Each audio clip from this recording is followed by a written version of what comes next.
کرام پروگرام محنت کی عظمت کے ساتھ آپ کا میزبان شاہد مسرور حاضر خدمت ہے۔ دراصل انسانی معاشرے کی جو تشکیل ہوتی ہے یا بنیاد پڑی ہے وہ حقوق اور فرائض کی بنیاد پر پڑی ہے۔ یہ جو انسانی معاشروں کی ہم تاریخ کو دیکھتے ہیں اور عمرانی معاہدے ہماری نظر میں آتے ہیں، یہ بھی اسی حقوق اور فرائض کی فضا کو پیدا کرنے کے لیے کیے گئے تھے۔ آج ہم نے اللہ تعالیٰ کی تعلیمات کی روشنی میں اور جو کچھ بھی تعلیمات ہم نے حاصل کی ہیں اور معاشروں نے جو اخلاقی ترقی کی اس کی بنیاد پر بہت کچھ سیکھا ہے۔ ہمارے معاشروں میں بہت کچھ اس حوالے سے حقوق اور فرائض کے حوالے سے استحکام بھی ہے، لیکن ایک جو بنیادی بات ہے وہ یہ ہے کہ اللہ تعالیٰ نے جہاں اس دنیا میں بے شمار اپنی نعمتیں رکھی ہیں ان کو حاصل کرنے کے لیے انسان کو راستہ اور موقع بھی فراہم کیے ہیں۔ وہ راستہ وہ موقع یہ ہیں کہ انسان کو محنت کرنا پڑتی ہے، اور محنت کرنے کے بعد جد و جہد کرنے کے بعد یہ انسان کا حق ہوتا ہے کہ اس کو وہ نعمت یا جو وہ حاصل کرنا چاہتا ہے دنیاوی اعتبار سے مادی اعتبار سے وہ اس کو مل جانی چاہیے، یہ اس کا حق ہے۔ اور جب وہ محنت کر رہا ہے جد و جہد کر رہا ہے تو دوسرے انسانوں کا یہ فرض بنتا ہے کہ جن کے اختیار میں وہ شے یا وہ مراعات ہیں کہ جن کی بنیاد پر وہ کسی شخص کی محنت یا کسی شخص کی سروسز کو حاصل کرتے ہیں تو وہ مراعات اس شخص تک منتقل کریں۔ یہ ہمیں مذہب نے بھی سکھایا ہے۔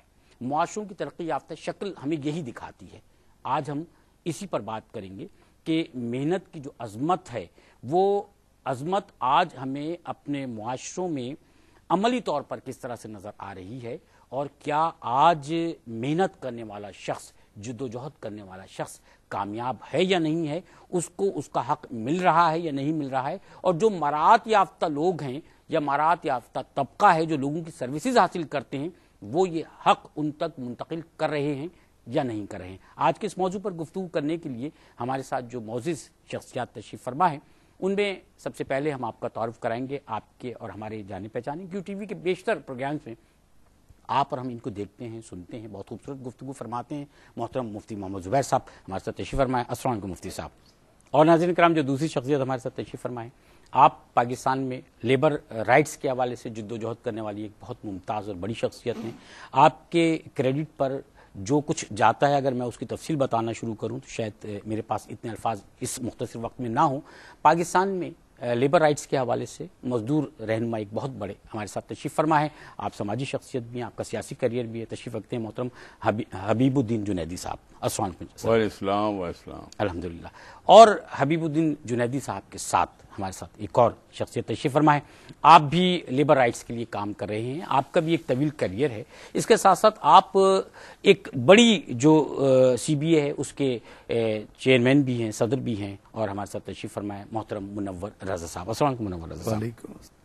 اور سب سے پہلے مفتی محمد زبیر صاحب گفتگو آغاز کرتے ہیں کہ آج کا موضوع محنت میں عظمت، اور محنت کی عظمت پر جب ہم بات کر رہے ہیں تو کیو ٹی وی کے پلیٹ فارم سے ہم یہ چاہیں گے کہ جو ہمارا مذہب، ہمارا دین ہمیں محنت اور جد و جہد کے حوالے سے نظریہ دیتا ہے وہ ہمارے ناظرین کو بتائیے گا کہ محنت اور جد و جہد کا جو دینی کانسیپٹ ہے وہ کیا ہے۔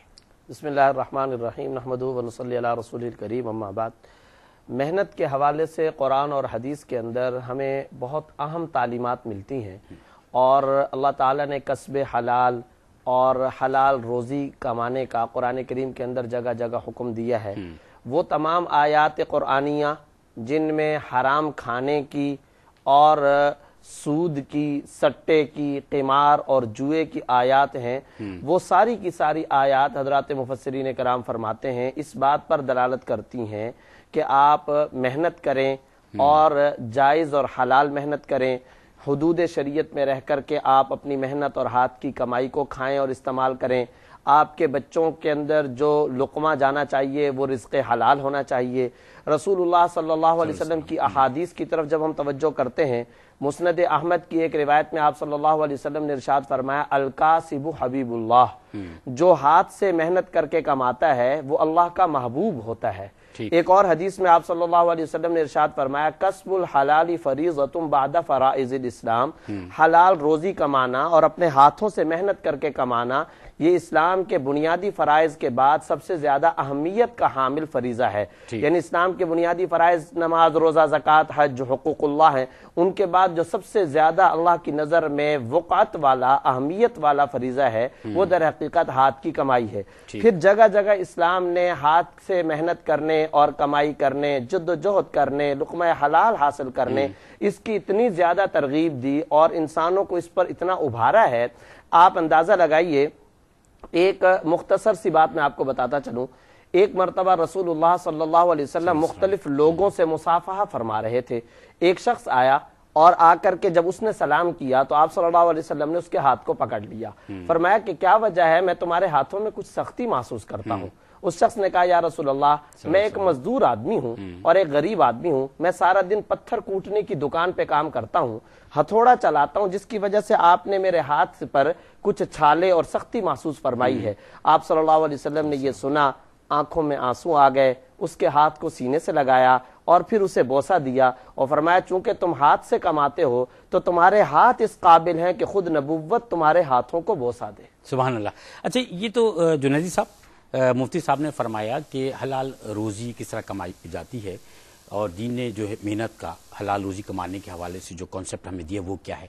ہم یہ چاہیں گے کہ آج ہمارے معاشروں میں، دنیا بھر میں جو محنت اور جد و جہد کا عمومی نظریہ ہے وہ کیا ہے، اس کی ذرا وضاحت فرما دیجیے گا. بسم اللہ الرحمن الرحیم. بہت ہی اچھی ایکسپلینیشن سے ہمارے نوجوان عالم دین نے گفتگو کا آغاز کیا ہے. اور جو صورتحال اس وقت موجود ہے پوری دنیا میں محنت کے حوالے سے، وہ تاریخ کے ایک ارتقاء کے نتیجے میں ہے.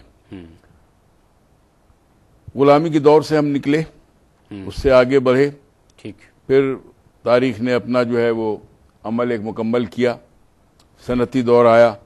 جب صنعتی دور آیا تو پھر جو ہے یہ حقوق اور فرائض کا مسئلہ جو ہے وہ سامنے آیا. آج ہم جس دور میں ہیں وہ یہ ہے کہ محنت کش طبقہ پوری دنیا میں منظم ہے.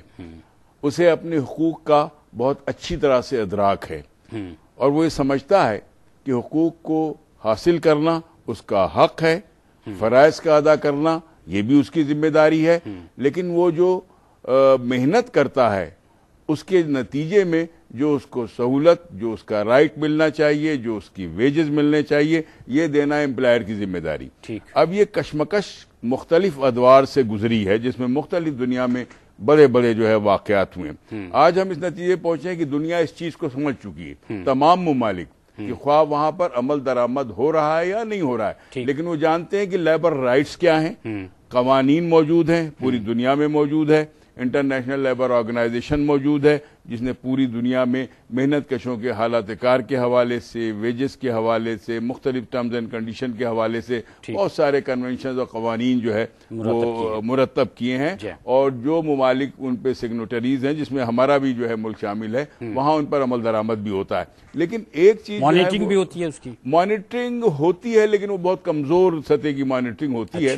اور یہی اصل مسئلہ ہے کہ قوانین بنا دیے گئے ہیں، ہم جو ہے قوانین پہ دستخط بھی کر دیتے ہیں، بین الاقوامی معاہدوں پہ بھی دستخط کر دیتے ہیں لیبر رائٹس کے حوالے سے، لیکن عمل درآمد اس کا بہت کمزور ہوتا ہے. تو اس کے نتیجے میں پھر کشمکش پیدا ہوتی ہے، اس کے نتیجے میں اختلاف رائے پیدا ہوتا ہے، اور پھر اس کے بعد جو ہے ایک جد و جہد شروع ہوتی ہے، تصادم شروع ہوتا ہے. تو میں سمجھتا ہوں کہ اس وقت عالمی سطح کے اوپر محنت کش طبقہ جو ہے وہ بہت ادراک رکھتا ہے، اپنی قوت کا ادراک رکھتا ہے، حالات کا ادراک رکھتا ہے. لیکن جیسا کہ آپ جانتے ہیں کہ دنیا میں جب سے ایک جو ہے کہتے ہیں سپر پاور جو ہے غالب آئی ہے، تو اس کے بعد سے ایک فری مارکیٹ اکانومی کا جو دور ہے، فری مارکیٹ اکانومی نے لیبر موومنٹ کو، ٹریڈ یونین موومنٹ کو بہت پیچھے رکھا ہے. ان کے اس ایجنڈے کے اندر جو ہے ٹریڈ یونین اور لیبر رائٹس جو ہے چھوٹا سا موضوع ہے. اصل ان کے سامنے جو ہے ٹارگٹ ہے وہ یہ کہ کس طرح سے پوری دنیا میں اس سرمایہ دارانہ نظام کو مسلط اور طاقتور کرنا ہے کہ جس کی نہ اسلام نے اجازت دی ہے، نہ کوئی اور نظریہ اس کی اجازت دیتا ہے. یہ تو ایک سینیریو ہے، جس ورلڈ سینیریو ہے اس حوالے سے آپ نے پوچھا تھا، میں نے جس پر آپ نے جو ہے تفصیل سے بتایا. بالکل آپ نے بہت اچھی جو ہے تفصیل کشی کی ہے. ہم منور اظہر صاحب اسی بات کو آگے بڑھاتے ہوئے یہ جاننا چاہیں گے کہ محنت کا کانسیپٹ موجود ہے، دونوں حوالوں سے ہم نے گفتگو کی ہے، کیا محنت کش کو، محنت کرنے والے کو، جدوجہد کرنے والے کو طبقات میں تقسیم کرنے کا کانسیپٹ درست ہے؟ نہیں، بالکل درست نہیں ہے. تو تھوڑی وضاحت فرمائیں. اصل مسئلہ یہ ہے کہ ایک تو ہمارے اس معاشرے میں انصاف نہیں ہے.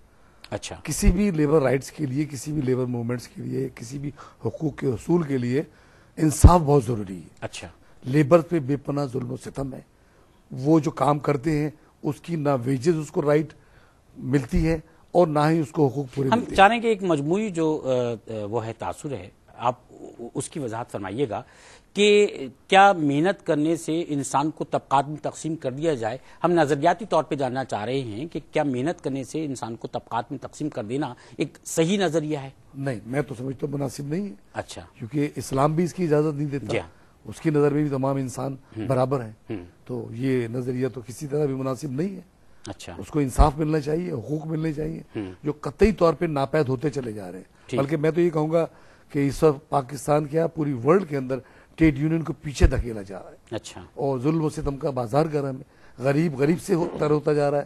حالانکہ ہونا تو یہ چاہیے تھا کہ محنت کرنے والے کو کم از کم اس کے کام کے دوران سیٹسفیکیشن ہونا چاہیے کہ اس کو اس کے حقوق ملیں گے، اس کو اس کا معاوضہ ملے گا، اس کو میڈیکل فیسلٹیز ملیں گی، اس کو دوسری فیسلٹیز ملیں گی یا نہیں.